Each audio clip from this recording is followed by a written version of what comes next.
On est le 1er septembre et je vais répondre à la question que tout le monde se pose. Ai-je réussi mon challenge? Bah non. Mais laissez-moi vous expliquer pourquoi.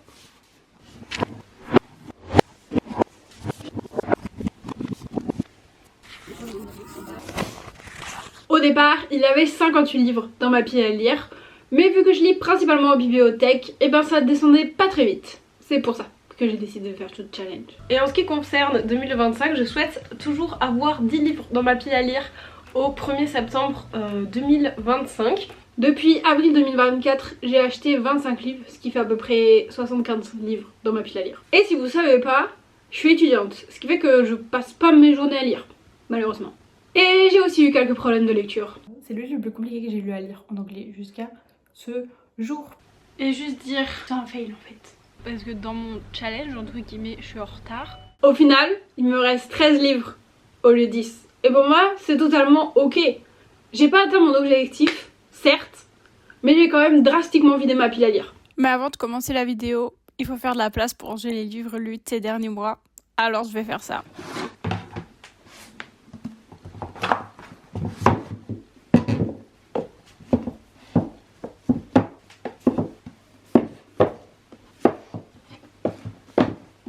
Et maintenant, on peut ranger les livres.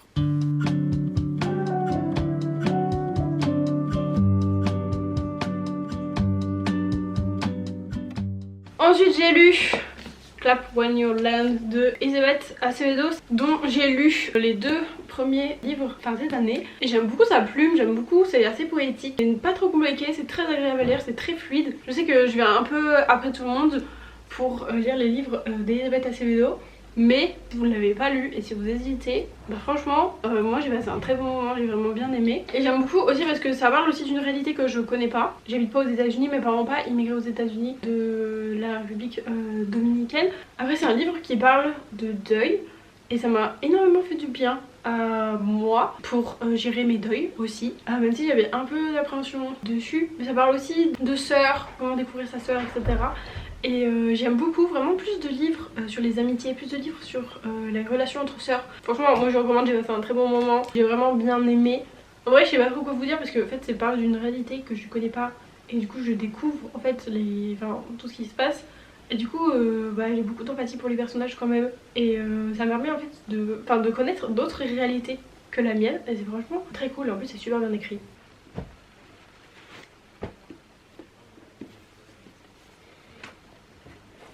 Mes prises de vue en ce moment sont trop aléatoires, ça me dépasse. Je suis à la page 168 de The Millionaire and the Mummies de John M. Adams. Je ne sais même pas si j'ai atteint la moitié ou pas. Je crois que j'ai atteint la moitié, mais je suis pas sûre. Donc c'est l'histoire de Theodore Davis. Du coup, c'est un narrateur qui raconte sa vie, mais en fait c'est le livre le plus compliqué que j'ai lu à lire en anglais jusqu'à ce jour parce qu'il y a des flashbacks. On commence quand il va découvrir une tombe. Il y a 3 lignes de sauter. Et là, on nous parle de comment son père qui est mort à New York. Et j'étais là, mais moi, j'ai rien compris de là. Déjà, j'ai du mal à me situer que le type, il a 100 ans de moins que moi. Et alors, comment est le monde il y a 100 ans? Et du coup, c'est très difficile pour moi déjà de me situer là-dedans. En plus, je trouve le vocabulaire pas hyper simple. Et je ne comprends rien à son taf. On nous explique qu'Adaf, il a appelé, on me dit oui, c'est un avocat, et comment il a commencé et tout. Au début, j'ai bien compris. Et puis au moment où il arrive à New York, j'ai plus rien capté. Il y a des passages, je les ai pris en photo, je les ai traduits parce que je ne comprenais rien de ce qui se passait. Vraiment, il n'y a aucun mot qui accroche mon regard, qui voyait comment ça se passait. Et j'ai l'impression que c'est assez répétitif aussi parce que bon, ils creusent. Non, ils font creuser. Ensuite, ils sont là, oh, une tombe incroyable. Et puis vous décrivent tout le truc. Enfin, une partie du truc où vous disent oh non, c'est un état de décomposition, il nous parle des momies, et puis il va manger sur le bateau. Et c'est ça à chaque tombe. Et je pense que je suis pas assez fan de l'Égypte ancienne pour comprendre mieux, parce que moi il balance des noms, je ne connais rien, il n'y a aucun nom qui me parle. Je suis pas spécialisée dans l'Égypte antique. Enfin, on est dans cette période où les Européens, je pense que c'est un peu le cas encore aujourd'hui, mais j'espère que c'est moins le cas aujourd'hui, où les Européens, les Américains, ils se sentent supérieurs à tout le monde. Et je pense que ça aurait été peut-être plus critiqué, plus approfondi. Là, c'est vraiment, ça a été mentionné. Et en même temps, ça se ressent un peu. Après, je sais pas pour qui ce livre est destiné. De toute façon, c'est des gens qui sont passionnés d'archéologie, qui veulent savoir comment le gars il a fait ses millions et comment il a déterré les momies. Si je l'arrête maintenant, je ne le lirai plus jamais. Et après, ça m'intrigue un peu, mais ça m'intrigue pas au point de vouloir lire le livre tout le temps, parce que en plus, c'est assez difficile comme lecture. J'ai l'impression que c'est toujours les mêmes scènes à répétition. Je pense que ça me saoule un peu. Et genre le fait que ce soit en anglais, ça aide pas, je pense. En vrai, l'idée de ne pas le finir me tente beaucoup. Donc j'ai quand même envie de le finir pour savoir. Il me reste exactement 30 pages du livre. Ça fait 3 semaines que je le lis et il serait temps de le finir. J'ai l'impression que je le traîne sur la longueur parce que c'est vrai, il est compliqué, quand même plus de 300 pages. Moi j'ai pas vraiment de justification de pourquoi je veux le finir, mais je peux juste le finir parce que dans mon challenge, entre guillemets, je suis en retard. Parce que la semaine où je l'ai commencé, en fait, j'ai pas fini de livre. Ensuite, la deuxième semaine, j'ai fini Clap When You Land. Donc du coup, j'ai un livre sur 2 et là j'ai commencé Un jour de nuit tombée. Je pourrais pas le finir demain, mais enfin je vais le finir la semaine prochaine, ça c'est sûr. Mais je lis aussi Fifi Mon Acier, donc faut aussi que je le termine.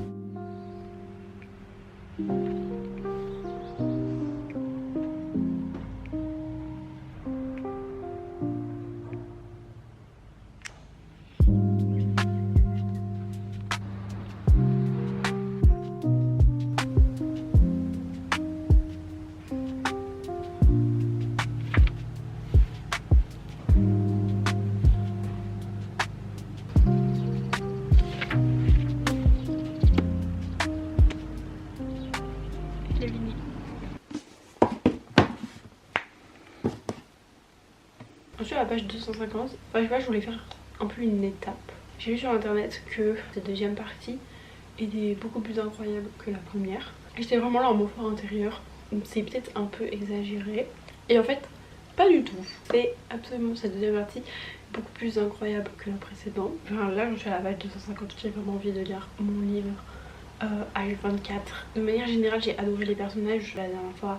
J'ai vraiment trop aimé les suivre. Enfin, j'aime trop l'univers déjà de base. Dites-vous que je me suis levée pour lire le livre alors que je suis une personne qui se lève tard. Je sais pas comment vous expliquer sans trop vous spoiler, mais on va dire que tous les 50 pages, il se passe un truc que tu veux savoir en fait. Et le monde est un peu devenu le chaos là, actuellement.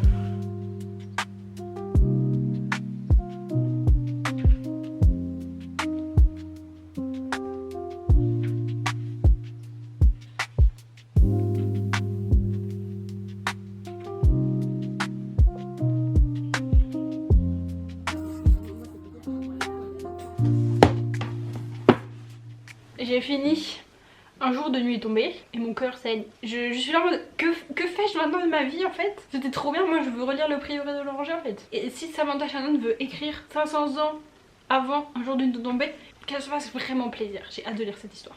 Moi un jour j'installe un fond vert les amis, je suis sûre que j'ai des habits verts pour me mettre devant.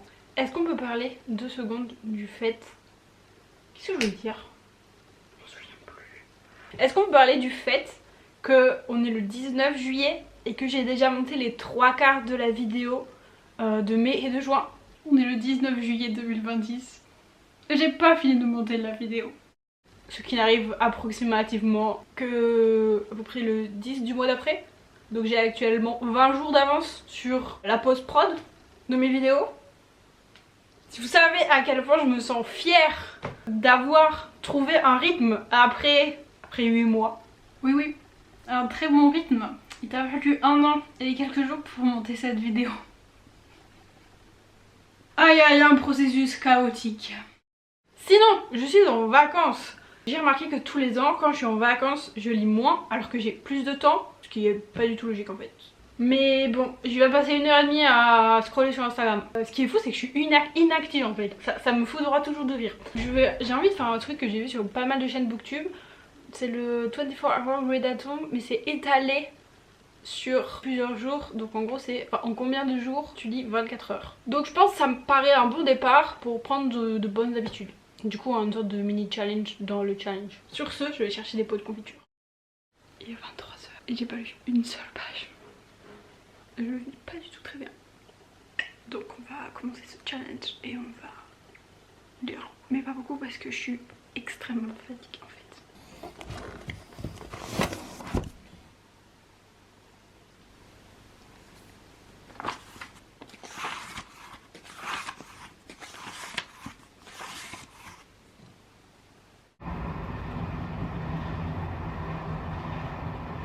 Il me reste 21h30. J'ai quand même pas mal avancé dans lui, j'ai dû lire une centaine de pages. Des moments où j'ai envie de lire mais j'ai pas forcément envie de lire ce livre, j'ai envie d'une lecture, je vais dire un peu plus douce. D'une lecture un peu plus en français on va dire. Du coup je vais ouvrir ce livre-ci. C'est un blind date avec une SF queer. Il y a marqué transidentité, réflexion sur l'IA et l'identité, lecture douce. Je me dis si je l'ouvre pas, maintenant je l'ouvrirai jamais.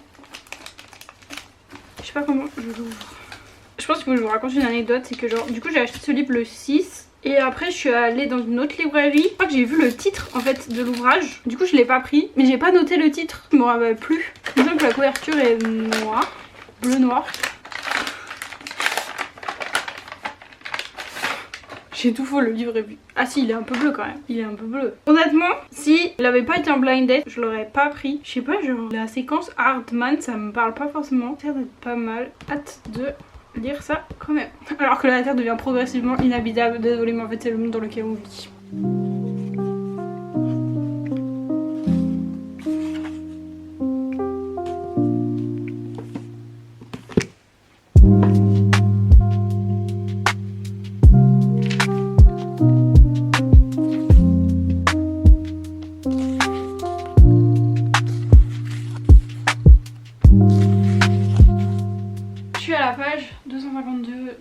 Séquence Hartman de Saul Vandelakis. Je vais d'abord vous dire mon ami et après je vais vous expliquer genre pourquoi. C'est l'histoire de la planète Terre et qui vit avec des robots qui est communément appelés des bots qui font beaucoup de choses comme les humains d'après ce que j'ai pu lire parce que la planète est inhabitable. On va envoyer des vaisseaux en sorte de repérage pour voir s'il y a d'autres planètes dans le confin de l'espace où les humains peuvent habiter et on va suivre Rose, un homme trans qui fait partie d'une de ces missions, va envoyer un message d'alerte et c'est Asha, une botte transgenre femme qui va recevoir le message. Je n'en sais pas plus, je suis même pas arrivée au point où il s'envoie le message, d'accord? C'est vraiment super bien écrit, enfin j'ai vraiment envie d'en savoir plus. J'aime beaucoup cette SF queer, enfin avec des personnages LGBTQIA+, je suis vraiment très contente de découvrir ça. Enfin c'est vraiment un livre à réflexion, il y a vraiment pas mal de choses qui sont pointées du doigt. Tout ce que j'aime, l'histoire sert un propos on va dire. Et ça se voit et c'est vraiment super bien réfléchi, enfin j'adore. Seulement, on est en 2131, enfin dans ces années-là, et en fait la Terre est devenue irrespirable. Il doit faire 37 degrés le soir, c'est plus possible de vivre dans ces conditions-là. Les robots ont pris la majorité du travail des humains, les humains n'ont plus de travail, enfin c'est un peu n'importe quoi, ils ont plus de droits humains. Même s'ils sont encore majoritaires vis-à-vis des robots. Et du coup c'est pas fun, ça se veut pas fun. Et en fait c'est très lourd comme lecture à lire et c'est très dur dans le... Je pense que je l'aurais lu en 2023 quand je l'ai acheté. À mon sens dans les années 2020 il y avait quand même pas mal d'avancées en matière de l'environnement. Et il y a aussi toute cette dimension sur l'intelligence artificielle qui prenait moins de place aussi en 2023. Je ne peux pas lire ce livre actuellement. À chaque fois que je lis le livre, à chaque fois je suis horrifiée. Je suis horrifiée parce que ça pourrait être... Bon moi en 2130 je serais morte. Enfin il y a eu un interlude dans les années 2070 et les amis c'est dans 45 ans. Moi dans 45 ans il y a beaucoup de gens qui sont encore là. Et moi j'ai pas envie de vivre dans cette société là. Ça vient triturer mon éco-anxiété de manière générale. Ça les amis je ne peux pas. En fait je ne peux pas lire. Le contexte actuel fait que je suis dans l'incapacité mentale de lire ce livre. Si on vivait dans le pays des bisounours, je serais capable de lire ce livre. Je vous dis ça avec un grand sourire, mais en fait ça fait la 4e prise que je fais. Je vais le mettre en pause, je pense pas que je vais le finir, même si il est franchement c'est super intéressant. Mais en fait il me faut des conditions de lecture qui ne sont pas opportunes actuellement. Pour moi, je vais le sortir du challenge. Je pense pas que je le lirai cette année. J'ai peur de vous dire que je le lirai jamais, que je le terminerai jamais, que je saurai jamais ce qui se passe. Je suis actuellement en train de me rendre compte que peut-être je n'arrive plus à lire de la SF, qui est vraiment un genre que j'adore. Parce que en fait, j'ai besoin de m'évader du monde où on est, en fait, pour respirer. Ça fait 1 semaine et demie que j'ai commencé. En combien de temps je lis? 24 heures. J'ai à peine lu la moitié. Je pense que c'est un peu un échec. On essaie de pas se démoraliser. Honnêtement je penserais que... Enfin, je sais pas à quoi je pensais parce que genre en mode j'ai littéralement tout fait sauf lire, quasiment. En tout cas aujourd'hui je vais essayer de lire. Mon objectif c'est de lire 2 heures. Avancer pas mal dans ce livre qui est Six Crimson Cranes de Elizabeth Lim. J'ai lu un tiers. Le personnage principal a 17 ans. Mais j'ai plutôt l'impression qu'elle en a 15. Bah, il y a des fois, il y a des moments, je la trouve un peu enfantine. Voilà, je sais pas du tout où on va, surtout qu'il y a un deuxième volume. Donc on va lire. Rectification, je vais lire et vous allez regarder la vidéo.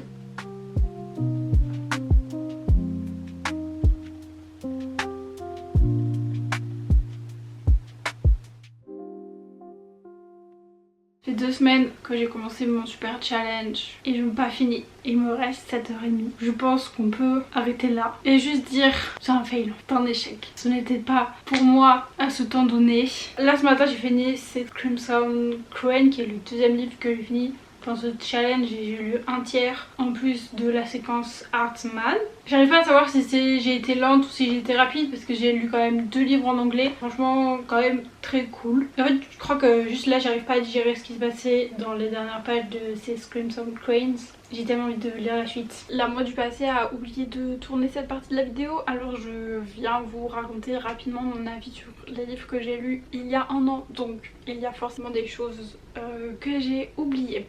Je vais d'abord vous parler de Like a Love Story de Abdi Nazemian. Ce livre a sonné comme, je vais vous dire, un bonbon, quelque chose d'apaisant et de réconfortant, comme un peu une tasse de chocolat chaud, mais en même temps c'est dur. Je vais pas vous mentir, c'est dur, et en même temps, quand j'y repense, je vois une sorte de lumière et de joie et de couleur, je sais pas, d'espoir qui émane de ce livre, alors que on se retrouve dans la période du sida. Les personnages ont tous des difficultés différentes les unes des autres et pourtant ils vont tenter de se serrer les coudes et ça c'est beau. Et j'ai aussi énormément adoré parce que oui certes il y a une romance, certes ça part un peu sur un malentendu etc, mais c'est quand même majoritairement une histoire d'amitié et il n'y a pas cette histoire d'amitié. Rien que pour cette histoire d'amitié c'était super. J'ai trop aimé lire ce livre. Je ne sais pas comment il a fait pour passer sous les radars, je ne sais pas s'il est traduit en France. Honnêtement je vous le recommande. C'était vraiment une super lecture. Je vais vous parler de The Final Gambit de Jennifer Lynn Barnes, qui est la fin de The Inheritance Games, où il y a un 4ème volume.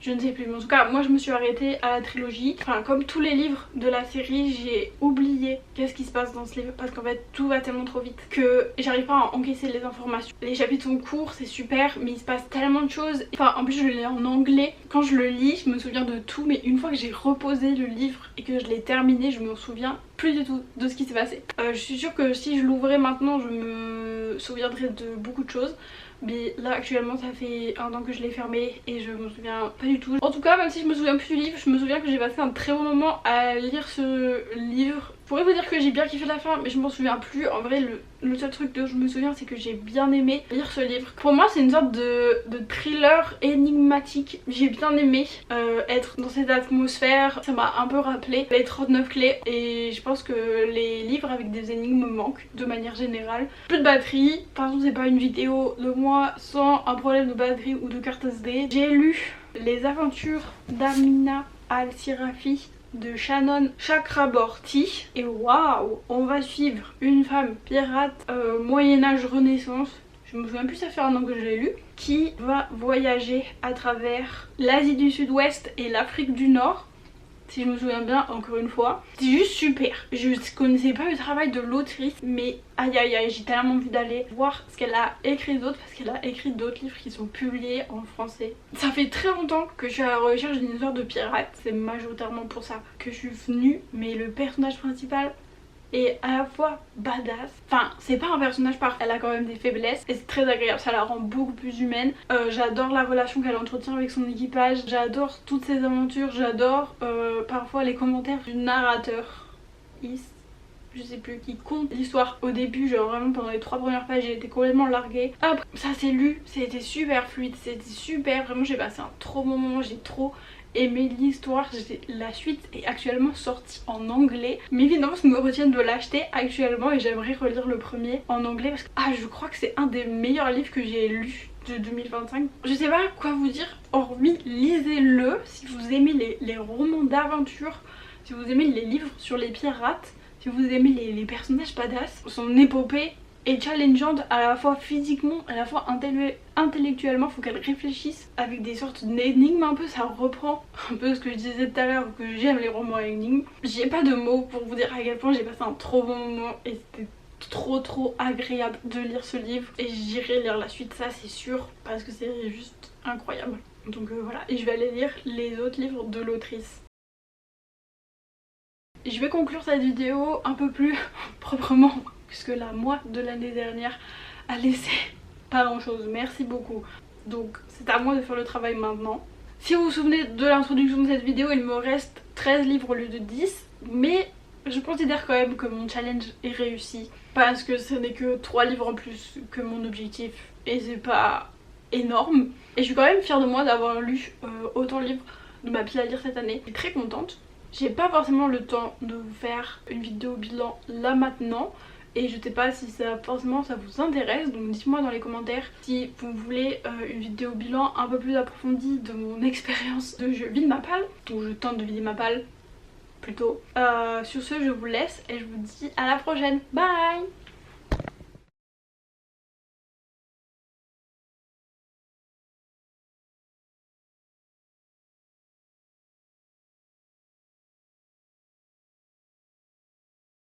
Peut-être ce sera une série qui continuera.